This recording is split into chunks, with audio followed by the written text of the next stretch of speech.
সবাইকে স্বাগতম আজকের এই অডিও ক্লাসে। আজ আমরা শিখব কিভাবে কন্টিনেন্টাল ড্রিফট থিওরি অর্থাৎ ভূখণ্ড ভাসমান তত্ত্ব এই বিষয়ের ওপর 5 মিনিটের একটি কার্যকর ডেমো টিচিং আমরা দিতে পারি ইন্টারভিউ বোর্ডে। অনেক প্রার্থী এই টপিকটি বেছে নেন কারণ এটি ভূগোলের একটি সহজ চিত্রভিত্তিক এবং আকর্ষণীয় বিষয়। আজকের এই অডিওতে আমি ধাপে ধাপে বলবো কিভাবে বোর্ডে লিখব, কিভাবে ব্যাখ্যা করব এবং কিভাবে আত্মবিশ্বাসের সঙ্গে পুরো উপস্থাপনা আমরা সম্পন্ন করব। তো চলুন শুরু করা যাক। প্রথমেই আমরা আমাদের উপস্থাপনা শুরু করব শুভেচ্ছা জানিয়ে। Good morning sir, ma'am. আজকে আমি কন্টিনেন্টাল ড্রিফট নিয়ে একটি সংক্ষিপ্ত আলোচনা রাখব।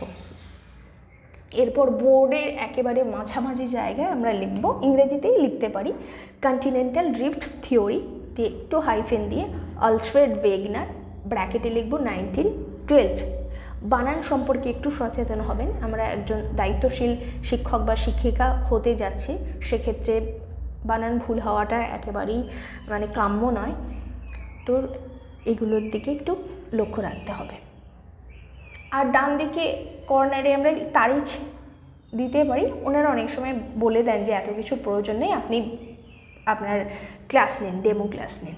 এরপর আমরা কি করব, বোর্ডের আর একটু নিচে নেমে আসবো, ওই হেডিংটা লেখার পরে একটু নিচে বাঁ দিকে একটা ওভাল শেপের আকৃতি আঁকবো, যার নাম দেবো প্যানজিয়া। এবার আমাদের একেবারে নিখুঁত আঁকার হাত হতে হবে এরকমও নয়, মোটামুটি তার প্যানজিয়ার আকার আমরা সবাই জানি যারা জিওগ্রাফিতে এত বছর পড়ে এসেছি, মোটামুটি একটা শেপ দিয়ে লিখবো প্যানজিয়া। আর এখানে আমরা ব্যাখ্যা করব, আর তার চারপাশে কি অ্যারো চিহ্ন দিয়ে আমরা জলের প্রবাহ বোঝাতে পারি, যার নাম দেব আমরা প্যান্থালাসা। এরপর আমরা এটাকে ব্যাখ্যা করব। একসময়ে পৃথিবীর সমস্ত মহাদেশ একত্রে ছিল এই বিশাল ভূখণ্ডে, যার নাম ছিল প্যানজিয়া। আর এই চারপাশে ছিল একটা বিশাল আকার মহাসাগর প্যান্থালাসা। এরপর এই প্যানজিয়া এবং প্যান্থালাসা যে ছবি আঁকলাম, তার ঠিক ডান দিকে অ্যারো দিয়ে আমরা বর্তমান পৃথিবীর যে ছবি, যে উত্তর আমেরিকা, দক্ষিণ আমেরিকা, এইদিকে আফ্রিকা, এশিয়া, ইউরোপ, ওইদিকে অস্ট্রেলিয়া, বর্তমান পৃথিবীর মোটামুটি একটা ছবি আমরা আঁকবো। আর আমরা তার সাথে সাথে ব্যাখ্যা করব সময়ের সঙ্গে সঙ্গে এই ভূখণ্ড ভেঙে বিভিন্ন দিকে সরে যায়, গঠিত হয় আজকের মহাদেশসমূহ। এটাই হলো কন্টিনেন্টাল ড্রিফট। এরপর নিচে আমরা পয়েন্ট করব ওয়েগনারের প্রমাণসমূহ, তিনি যে প্রমাণগুলো দিয়েছেন। আমরা 1-2 করে পয়েন্ট লিখব। Jigsaw puzzle fit, jigsaw fit যেটা 2 নম্বর পয়েন্ট লিখব জীবাশ্ম প্রমাণ, 3 নম্বর পয়েন্ট লিখব ভূতাত্ত্বিক মিল, 4 নম্বর পয়েন্ট লিখব আবহাওয়াগত প্রমাণ। কিন্তু এর ব্যাখ্যাগুলো আমরা মৌখিকভাবে করব। যেমন প্রথম পয়েন্টের কথাই যদি বলি, আমরা শুধু 1 নম্বর পয়েন্টে লিখব জিগস ফিট। এবার আমরা ব্যাখ্যা করব। আমরা যদি দেখি আফ্রিকা এবং দক্ষিণ আমেরিকার উপকূল রেখার দিকে দেখি, তবে মনে হবে তারা যেন একে অপরের সাথে মিলে যায়। এটি হলো প্রথম প্রমাণ, যেটি জিগস ফিট নামে পরিচিত। এরপর 2 নম্বর পয়েন্ট আমরা আগেই লিখেছি জীবাশ্ম ঘটিত প্রমাণ। এরপর আমরা এটাকে মৌখিকভাবে ব্যাখ্যা করব। বিভিন্ন মহাদেশে যেমন ভারত, অস্ট্রেলিয়া এবং দক্ষিণ আফ্রিকাতে একই উদ্ভিদ গ্লোসোপটেরিস এর জীবাশ্ম পাওয়া গেছে। এই উদ্ভিদ এত বিশাল সমুদ্র পার হতে পারত না। 3 নম্বর পয়েন্ট আমরা লিখেছি ভূতাত্ত্বিক মিল। এবার এই ভূতাত্ত্বিক মিলকে আমরা মৌখিকভাবে ব্যাখ্যা করব।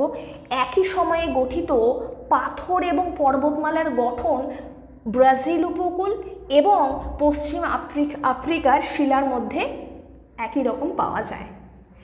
আর 4 নম্বর আমরা পয়েন্ট লিখেছিলাম আবহাওয়াগত প্রমাণ। সেটাকে মৌখিকভাবে আমরা কিভাবে ব্যাখ্যা করতে পারি, বর্তমানে বরফাচ্ছন্ন অ্যান্টার্কটিকা বা উষ্ণ ভারতেও প্রাচীন উষ্ণ উদ্ভিদের চিহ্ন পাওয়া গেছে।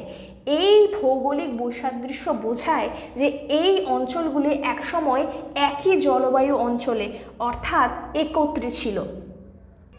এরপর আমরা সীমাবদ্ধতা বা লিমিটেশনস, যাই হোক, এই পয়েন্টটা লিখতে পারি। আর ব্যাখ্যা করব এইভাবে, ওয়েগনারের তত্ত্বে একটি বড় প্রশ্ন চিহ্ন ছিল। ওয়েগনারের তত্ত্বে সবচেয়ে বড় সীমাবদ্ধতা ছিল তিনি ব্যাখ্যা করতে পারেননি এই মহাদেশগুলি আসলে কিভাবে ভেসে যায়, অর্থাৎ সঞ্চরণের জন্য প্রয়োজনীয় বল কোথা থেকে আসছে। এটাই এর বড় সীমাবদ্ধতা। আর সবশেষে আমরা উপসংহার বলে পয়েন্ট করতে পারি, আর সেটাকে আমরা এইভাবে ব্যাখ্যা করব। তবে এই সীমাবদ্ধতা সত্ত্বেও ওয়েগনারের এই ধারণাটি আধুনিক ভূবিজ্ঞানের পথ খুলে দেয়। পরে প্লেট টেকটনিক থিওরি এই ধারণাকে বৈজ্ঞানিকভাবে সমর্থন করেছে এবং আজ আমরা জানি মহাদেশগুলো এখনও পৃথিবীর অভ্যন্তরের যে পরিচলন স্রোতের প্রভাবে ধীরে ধীরে সরে যাচ্ছে। ধন্যবাদ। আমার উপস্থাপন এখানেই শেষ। এর জন্য বিশেষ কিছু আমরা যদি টিপসের কথা বলি, আমাদের কণ্ঠস্বর স্পষ্ট হতে হবে। ধীরে বলি, খুব স্পিডে বলবো না, মোটামুটি স্পিডে আমরা বলবো, একটু থেমে থেমেই বলবো। যদি আমাদের কথা বলাতে জড়তা কাজ করে আমরা একটু ধীরেই বলতে পারি এবং অবশ্যই আত্মবিশ্বাসী হতে হবে। আপনি হাতের নাড়াচাড়া আমরা করতে পারি, কিন্তু সেটা অবশ্যই হবে মার্জিত। আর বোর্ডে আঁকা যেগুলো আমরা আঁকবো সেগুলো খুব সরল আঁকবো, যাতে খুব বেশি সময় শুধুমাত্র ছবি আঁকার পেছনেই আমরা অনেকটা সময় নষ্ট না করে দিই। হ্যাঁ, যেমন জিগস ফিটের জন্য শুধুমাত্র ভাঙাচুরো দুটো টুকরো ছবি আঁকলাম, তার জন্য প্র্যাকটিসের প্রয়োজন আছে অবশ্যই। এইভাবে